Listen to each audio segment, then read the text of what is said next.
అందరికీ నమస్కారం. Welcome to Navya's recipe world.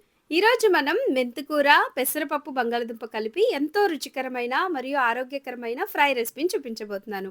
మెంతికూరలో ఉండే పోషకాలు, పెసరపప్పులో ఉండే ప్రోటీన్లు కలిపి ఈ కూరని మరింత రుచిగా చేస్తాయండి. అట్లాగే ఇది రైస్, చపాతీలోకి బావుంటుంది. ఇంకెందుకు ఆలస్యం రెసిపీలోకి వెళ్ళిపోదాము.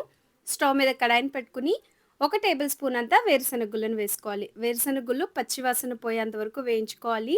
ఇది గనక పచ్చిగా ఉంటే గనక కూర కూడా బాగోదనమాట. అది దృష్టిలో ఉంచుకోండి. దీనిలోకి ధనియాలు ఒక పావు టీ స్పూన్ అంతా, జీలకర్ర పావు టీ స్పూన్ అంతా, ఎండు కొబ్బరి ముక్కలు 4 చిన్నవి, అలాగే ఈటిలిని వేయించుకుంటా ఉండాలి. మంచి వాసనొస్తుందిగా ఇందులోకి ఒక పావు టీ స్పూన్ అంతా నువ్వులను కూడా వేసుకొని వేయించుకోవాలి.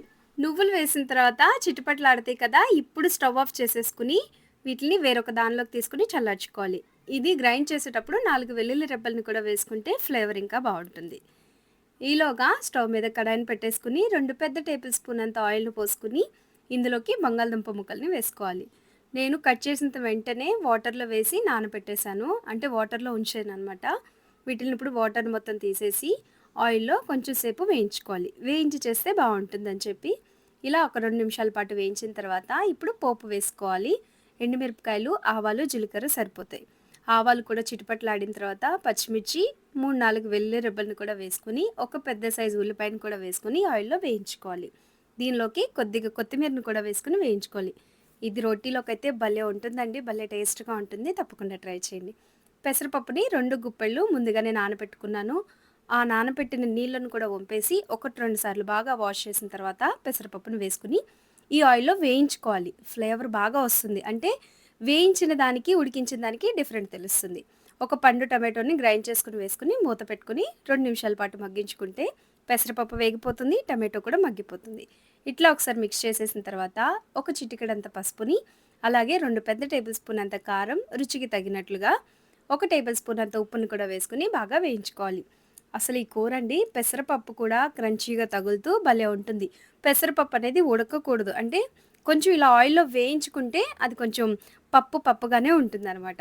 బావుంటుంది ఈ కూరొచ్చేసి. ఇలా కొంచెం సేపు వేయించిన తర్వాత దీనిలోకి ముందుగా ఒలుచుకుని క్లీన్ చేసి పెట్టుకున్న మెంతి కూరను కూడా వేసేసుకొని బాగా మిక్స్ చేసుకోవాలి. మెంతి కూర కూడా అండి ఆరోగ్యానికి చాలా మంచిదండి.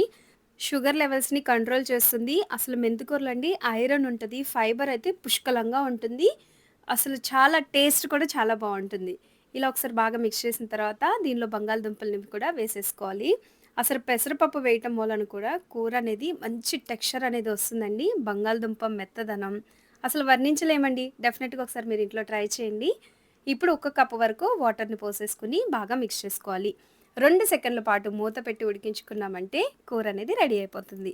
ఇలా కొంచెం చెమ్మదనంగా ఉన్నప్పుడు గ్రైండ్ చేసి పెట్టుకున్న మసాలాను వేసేసుకోండి. ఒకవేళ మీ దగ్గర విడివిడిగా మసాలాలున్నా వేసుకోవచ్చు. నేనైతే ధనియాలు ఇట్లా వేశాననమాట. ఈ మసాలా పౌడర్ వేసిన తర్వాత కూర టేస్ట్, టెక్స్చర్ అన్నీ మారిపోతాయండి. డిఫరెంట్‌గా ఉంటుంది. ఒకసారి ట్రై చేయండి. ఇలా వేసి ఒకసారి బాగా మిక్స్ చేసుకొని 2 సెకన్ల పాటు ఉడికించుకుంటే వేడి వేడి పెసరపప్పు, బంగాళాదుంప, మెంతికూర రెడీ అయిపోయింది. రోటీలోకి గానీ, రైస్‌లోకి గానీ చాలా బావుంటుందండి. తప్పకుండా ట్రై చేయండి. మీరు చేసిన తర్వాత మీకెలా కుదిరిందో కామెంట్ చేయటం మాత్రం మర్చిపోబాకండి. ఇలాంటి మరిన్ని రెసిపీస్ కోసం నా ఛానెల్‌ని సబ్స్క్రైబ్ చేసుకోండి. ఇలాగే నన్ను సపోర్ట్ చేసినందుకు అందరికీ ధన్యవాదాలు.